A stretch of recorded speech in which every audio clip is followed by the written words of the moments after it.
Good morning, good evening, good afternoon, wherever you are in the world. This is John with Tommy's Top Picks, here to give you your weekly market update while we crack open a box of Crew Unlimited. I'm going to be going through this case over the next few updates, so we'll see what we get. Hopefully, hit some really sweet stuff. I don't have much crew at this point. I think I have maybe one box and a few packs here or there, something like that. And so I want to pick this up to fill out my collection, get a full play set, and pick up some, nice legendaries or whatever else I get out of it. Apparently, crew's like the place to be for value in Majestics and cards other than just legendaries. And there's a fair chance you get multiple legendaries. That's the rumor. I don't know. I don't keep too close a track on these things, but either way, it'll be good for the collection.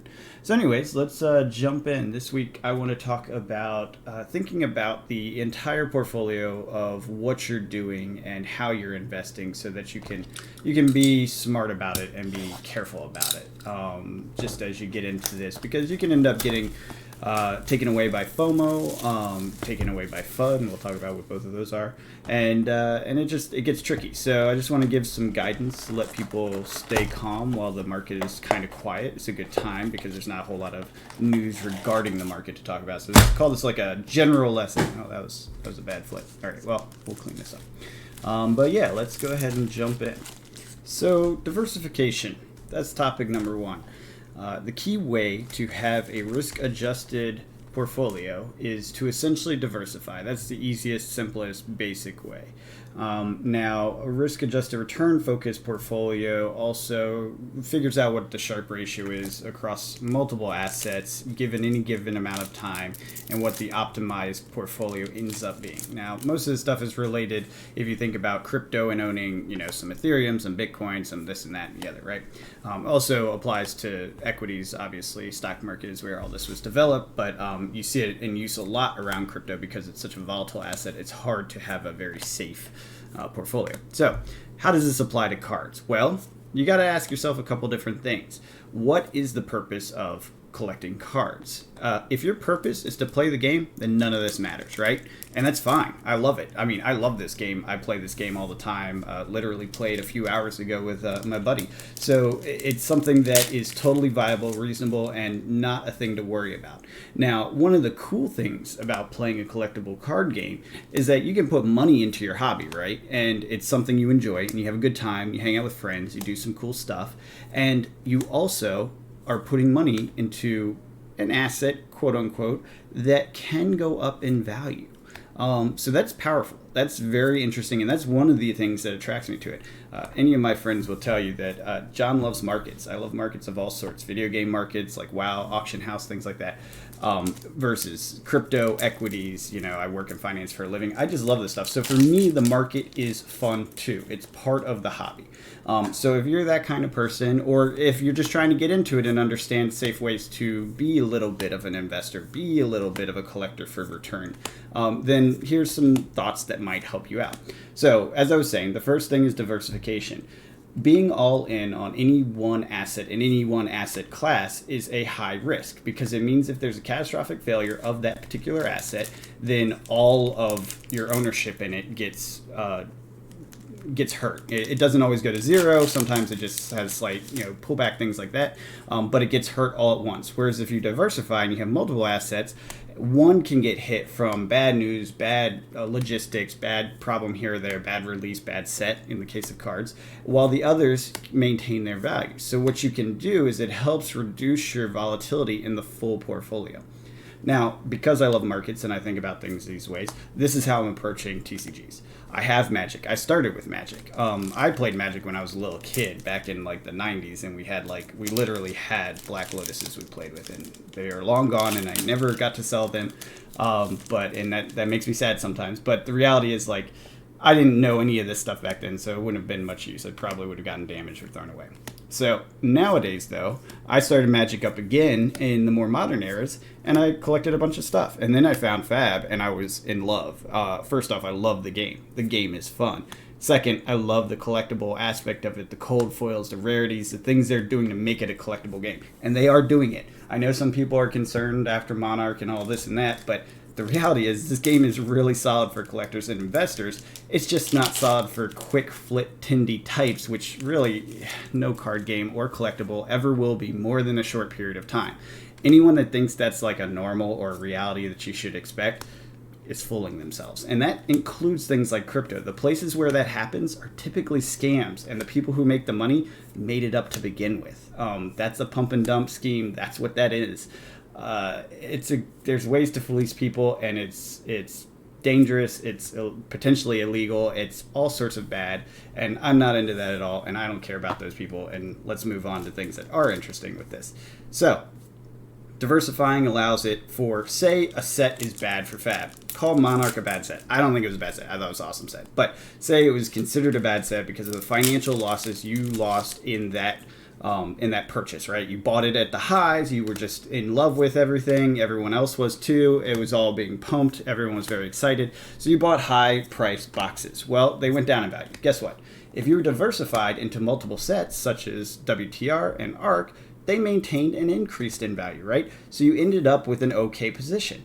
Now imagine if you were also diversified into Magic, which had zero impact by the Monarch release, right? It ended up having its same standard sort of releases and go up and go down sort of process. And there's a pattern to that too. We'll talk about that another time, but it just did its normal thing. Well, the people that had, say, 60% diversified into Magic and then, 40% into Fab did not feel the Monarch dip. They just didn't. It hurt their tiny percentage, but it didn't make a big difference because most of their Fab money wasn't in Monarch, and most of their money wasn't in Monarch and wasn't in Monarch and was in non-Monarch Fab and in Magic, right? So that means called 95% was not affected by the dip. Therefore, you can see how that stays balanced. So for me, the first priority is fun. Part of fun is the market.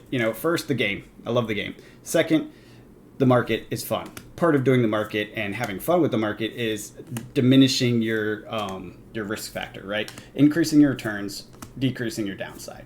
And Rudy talks about this to a degree. I'm just looking at it from a different standpoint. So I diversify. I'm in several things. And one of the things I brought up, and I wanted to talk about this a little bit because it's kind of funny. If you listened to our podcast last week, I brought it up. I said I was licking my chops at this Pokemon stuff. I've never been into Pokemon. I don't know much about it. I'm just learning now. But these prices are so low. We're talking about distributor level prices. You can pick, if you're careful, you can pick up boxes really low. And so your downside risk is very, very low because Pokemon's not going anywhere. It's a bazillion-dollar industry, and it will be around. And if you can hold on to it, the capital is locked up for a couple of years, no big deal. If that's not a big deal for you, well, then you see these prices will tick up over time, and you will have a much higher upside because your cost basis is lower for the individual product. And when you have a low cost basis product, that reduces your chances of high risk volatility affecting your portfolio. So what I'm doing here is I'm diversifying into Pokemon specifically to get myself in a position where if some sets go down or something flops or fails or whatever, it doesn't hurt me as much. It's kind of my my stable asset or my low-hanging fruit or fixed asset is one way to look at it, or in the case of a gold, if you think of a gold market and things of that nature. It's a solid, safe investment that stays pretty stable, although gold hasn't really been that stable the past decade or so. That's another story. So think of it as the thing that de-risks the other things. Now, eventually, the FOMO, the hype, and all that stuff, that train will be back into Pokemon like it was last year, and it'll be out of control. And this is where you got to think whenever you try to make a decision about investing. Now, think about it as investing. If you're playing it for playing it, that's a whole different story, and do what you want to do and have fun. But if you're doing it from an investing standpoint and you're at the point where you see that a market is going crazy or a market is dull, you need to think about that term. Basically, when everyone else is greedy, I need to be afraid. When everyone else is afraid, I need to be greedy. And we've talked about this. Well, everyone's been afraid in Fab. Is it going away? The quick tendies are gone. Oh no, it's a horrible game. This, that, and the other. It's not. It's not. The game is still booming. It still has a ton of people playing it. And the players are going to drive the market for a while. people say the investors aren't there. I don't know. Saint put out something, he said no one's buying, and then Fluke put something out the next day saying everyone, or not everyone, but people are still buying. He's buying, whatever. Obviously, Rudy's buying at 50%. And so there is still transactions happening, and I don't think this is going anywhere. I just think the people that got in early got everything they need and want and are kind of in a safe, like they have their position. They don't need to increase it. They feel good about it. And that's great. That's a great place for anyone to be, right? I'm still working my way there, and I have been over the past few weeks and months, basically been collecting more and more. I just picked up some more stuff yesterday that was pretty high end on the cold foil front, and I'm still digging around looking, trying to get those WTR boxes at a price I like. They keep ticking down, so I keep watching them and putting in offers and seeing where I can grab it from the market. Now I do tend to go for a lower cost basis as opposed to making sure I own it, right? And that's a personal preference. I like to feel like I got a discount, even if that discount evaporates the next week because the price went down further. As long as I feel like I got something out of it, I feel like I win and it's good. Now, let's talk about FOMO, because that's something that we're about to see a lot of again. Now, with the fab market, what we see happening is it's starting to flatline and turn around. And I told you guys this, I think it was the beginning of December, that we'd see it get quiet into January, into the point of Everfest previews, and then it would probably pick up again. Well, we're starting to see the pickup. Not fully yet, right? It's just the hints of it. And this is how it always starts. It starts quiet and it starts careful. And what you'll see, if you go look at the graphs of prices on a nice little Zephyr meter there. Oh, look at that. Metacarp's node. Nice. So that's a good hit. So that's a good pack. Wow. So if you look at these charts, you'll start to see this little tail that flicks up at the end. And that is the first indicators. Now, granted, it could come back down flatline and be nothing too special. But it could end up being the first indication that the market has found a bottom and is working its way up. Now, the other way I identify when markets have found a bottom, and you'll never get the perfect bottom, so don't worry about it, is when you start hearing people rumbling. It's the buzz, right? A flat line with a tail, and then people start saying, oh, it's boring, but a few people are saying, well, I started buying this, or started looking at that, or maybe I'm into this. I'm one of them, right? I'm saying I've been doing it the whole time. You're starting to see some of the other collectors talk about how they're grabbing stuff and looking at this and looking at that, including your Rudies and the like. Now, are they just trying to hype you up? Maybe. So keep that in mind. When everyone says look left, I always tend to look right. I might still go left, but I'll look right. I'll check it out. I'll make sure what's going on. In this case, I've been on this boat, for the past few weeks, buying, because I came in late to the game. So I need to get a position. They already have their position. It's a different need, right? Everyone has a different need and structure. So something to think about as you get into this game and as you collect is, one, diversifying, having positions in multiple places. Pokemon's looking freaking gorgeous right now. Chilling Rain is down at basically distributor cost, and I think I did get some more Chilling Rain at $69. It was ridiculously low. Evolving Skies is the love one. It's a little higher price, and then Battle Styles is a decent buy just because it's so cheap as well. But you got to take it with a grain of salt. It's not, it's not certain.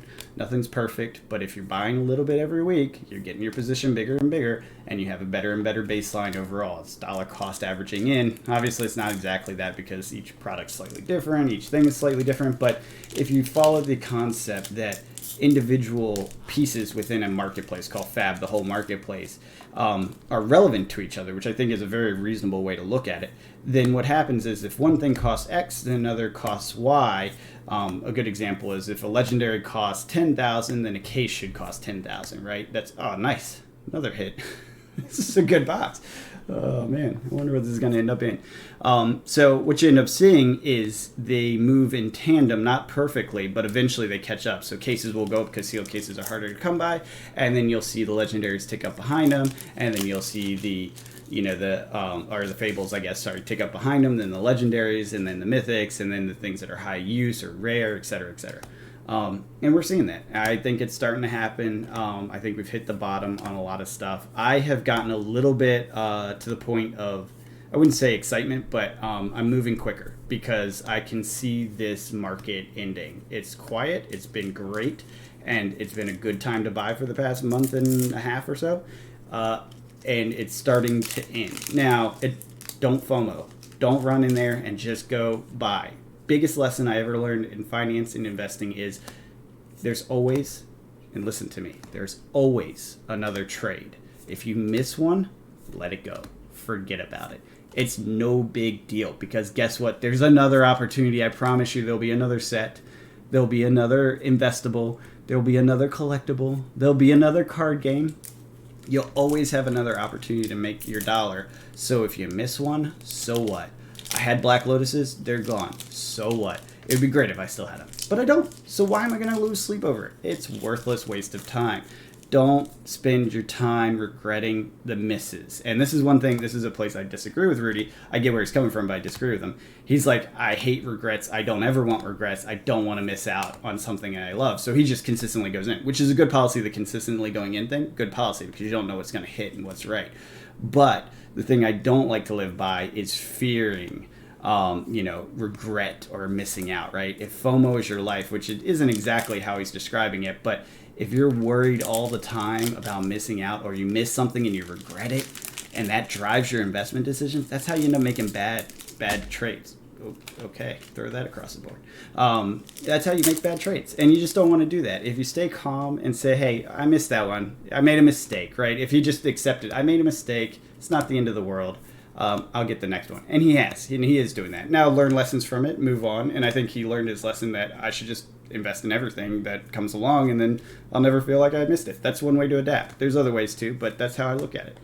So anyways, this is a whole thing. A lot of the market's kind of negative right now. Well, I wouldn't say negative. I think they're bored. It's the end of the year. They're probably tired from the holidays and everything.